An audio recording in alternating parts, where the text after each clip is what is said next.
Sino? Ako?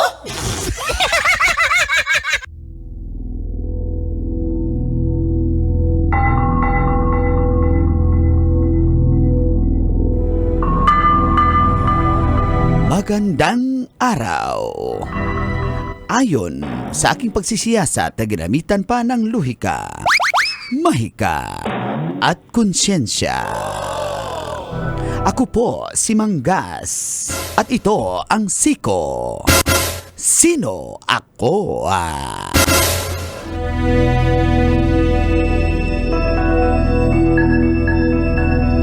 Nag-trending ang bokalista o bagong bokalista ng bandang Shackle matapos itong di umano'y mag-attitude sa kanilang performance sa isang gig. Kitang-kita sa cellphone video habang kumakanta ang nasabing bokalista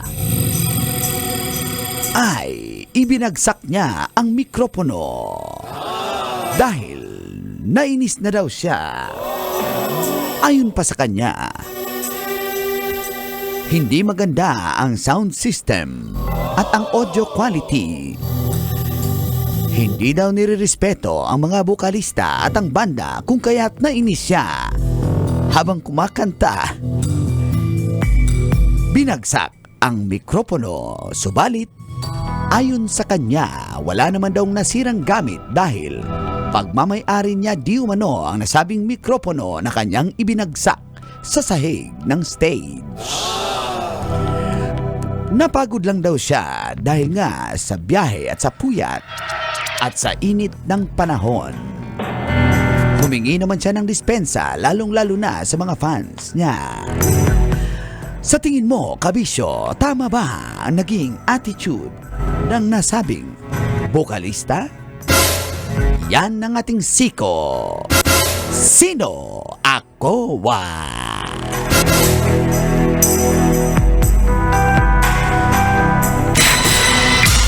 Sino? Ako? Kailangan pa bang i-memorize yan? Basic! Morning call! Morning, kids! Good morning! Adlaw Webes! Karon, pizza 30 sa bulan sa Mayo. Sa oras na ito ay kasama niyo na ang cool na uncle from Davao. Uncle Dag.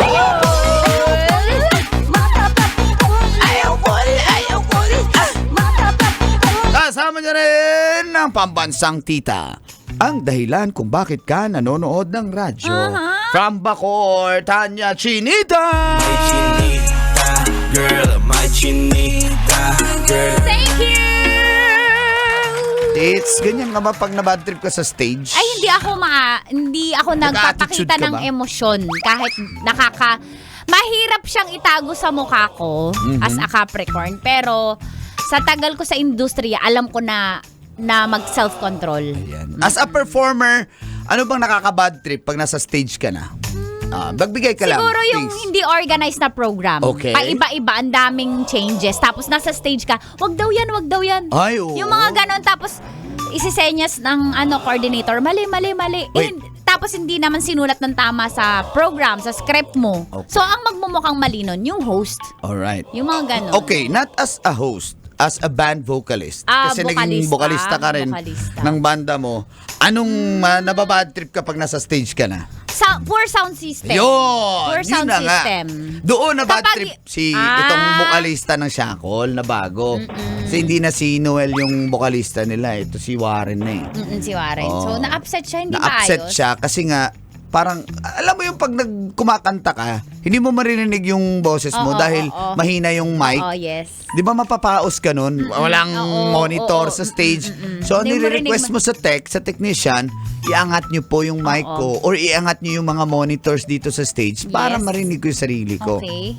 So, hindi niya naririnig siguro yung sarili niya tapos babad trip na siya sa low quality ng audio. Kaya, nung kumakanta siya, binagsak na lang niya yung mic kasi na bad trip na siya. Pero tama ba ang naging asal ng bokalista? Hindi siya tama. Bakit? Hindi, As a professional. kahit hindi ka performer, hindi ka tamang magdamog kahit dabog kahit kaninong tao. Oo. 'Di ba? Walang kahit sino man na dapat pagdabugan. Siguro laging nadadaan yan sa magandang usapan. Yung nanay, dabugan mo yung nanay at Diba? tatay mo. Hindi yun okay. Kahit sino, kahit parud sa'yo, Oho. yung isang tao, pag sinuklian mo siya ng dabog, rude ka na rin. So, mas okay na laging pinag-uusapan ng mga bagay. Pwede naman sabihin, may itataas pa to. Pero kung wala na, sige, mag-enjoy na lang tayo lahat. Yun, Diba? being Ganun professional. Oo, Pero, kasi minsan kasi, akala natin, may itataas pa yung audio, pero minsan kasi, yun na yung pinrovide na sound system Oo. Lalo sa mga, Nagtitipid. sa mga concert, halimbawa talagang, yung show na walang maliit lang. walang monitor. Paano gagawin mo? Oo. Kung nag-feedback pag sinindahan yung monitor, di piliin mo na lang, rinig nyo ba ako? Ang mahalaga, rinig nyo ako kaysa rinig ko yung sarili ko, kantahan, sabay-sabay na lang tayo. Pasensya na. Ganun. Pero yung mga factor na sinasabi na... Alam mo, Col, baka lang makalimutan ko. Importante kasi sa akin ang relationship ng may hawak ng microphone at tech. Ayun. Yan ang una kong ini-establish pag dadating ko ng event. Oo. Kahit host ako, performer, pupuntahan ko yung tech booth. Kakaibiganin mo. Ako si Tanya Chinita. Ito yung gagawin natin. Enjoy lang tayo. Salamat mga idol. Pag okay ang relationship, ang ganda ng show. Kasi pag hindi, pwede niyang babaan kahit pwede niyang itaas Yes, oo. Gagalitin ka niya. Yes, o pag-attitude. Babadtripping Yan kita.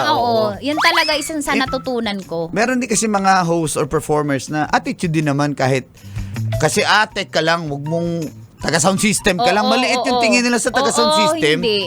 Wag ganun. Dapat talaga tutropahin mo talaga yan. Partnership Pwede, talaga. di ba? Pwede jujuwain? Ante? Pwede din. Titikman. Oo. Lalo pag host, lalo pag wala akong kasamang spinner. Tapos ang tech / Spinner DJ mo pa, na siya, oo. ang swerte mo. So sa mga nasa events makaka-relate kayo. Maganda dapat ang relationship ng program coordinator, ng Kausapin host, nyo. ng performer at saka mga DJ. Sila ang magbibigay buhay sa programa. Magpakumbaba tayo. Hindi kasi ako yung host Hindi. Kayo taga-sound system lang kayo. Hindi Lagi ganun. ako lalapit. Dapat, i-approach mo ng Ito yung maayos. kanta ko, ikaw na bala, kaya mo yan sabi ko. Bala ko. I-praise mo. Talo pa nag-host ka. Uy, pasalamat tayo sa sound system Tapos natin. pag uuwi, Sa mga boss, tech thank natin. you, galing nyo. Ganun. I-appreciate mo because pagod na yung mga yan. Nag-set up pa yan. Pare-pareho Tapos, tayong pagod naman. mas pagod siya actually kasi after yan, babaklasin nila yung sinet up nila. No? Nagets mo ba? So, hindi po maganda yung pinakitang pagdabog at pag-attitude ng vokalista. Kaya, wag po nating gayahin. Or And baka naman, na ano naman niya? Baka naman Inamin naman niya, hindi maganda yung sinabi Baka naman niya. yung Ayun, pagdadabog, marketing strategy yan. ginawa. Pwede rin. Ngayon kasi uso yun Na para mapansin. Oo, para pumatok ulit ang isang pangalan, Oo. ang isang brand, gagawa ng eksena. Issue, oo. Maganda rin kasi yan yung attitude. Tapos nabubura na yan, tapos masusundan na ng mga gigs. So, baka naman marketing lang. Pero yung mga ganyang klaseng marketing, medyo nakakabahala lang din. Sa Kasi, image. for example, bandang parokya, nag-show sila sa Bukidnon. As in, wala, parang di mahulugan ng karayom yung tao. Tapos, alam mo yung, bakit pa sila lalong naging viral, yung parokya ni Edgar? Yung latest lang yan na concert nila. Nag-guest sila ng mga taga doon, taga Bukidnon, na sabayan si Chito para sa kantang Bagsakan. Bagsakan. Glock 9 and Francis. Alam mo, ang galing ng kumantan. Ang babae, siya yung parang Francis doon. At yung lalaki na isa, si Uncle, ay naging Glock 9. Ang galing kumanta, parang Glock 9 din talaga. So, ibang klaseng marketing, viral talaga. Hindi, kasi ang parokya, kahit hindi nila kailangan ng negative marketing. Oh, yun Kasi na nga. parokya is parokya. Si Shackle kasi, kailangan dahil sila Bumaba aminin natin, nawawala minsan sa eksena. Lalo pag may bagong bokalista, Ay, oo, iba sabi na niyan. So, kailangan nila ng eksena talaga. So, ang parokya hindi nila kailangan ng eksena Sa Parokya bagay, is parokya meron din namang point Oo. yan, ang ganon. Pero ang bandang Tanya Chinita, hindi na kailangan ng eksena. Ang bandang Taligsik Band. Ay, grabe yun. Ang Davao. Walang eksena, behind the scene palagi yun. Alam mo yung in fairness naman, ang taas ng boses niya. Ng bokalista. Ng technician. Oo. Nagpihit-pihit siya ng console Yung technician? Yung bokalista. Sabi, pataas naman ang volume ng mic ko. Sabi ng vokalista. Sabi ng technician. Pala. Sound check, testing 1, 2. Oy, tinest ng technician? Ng bokalista. Kaya pala. Pero sino bang pinakalapitin ng babae?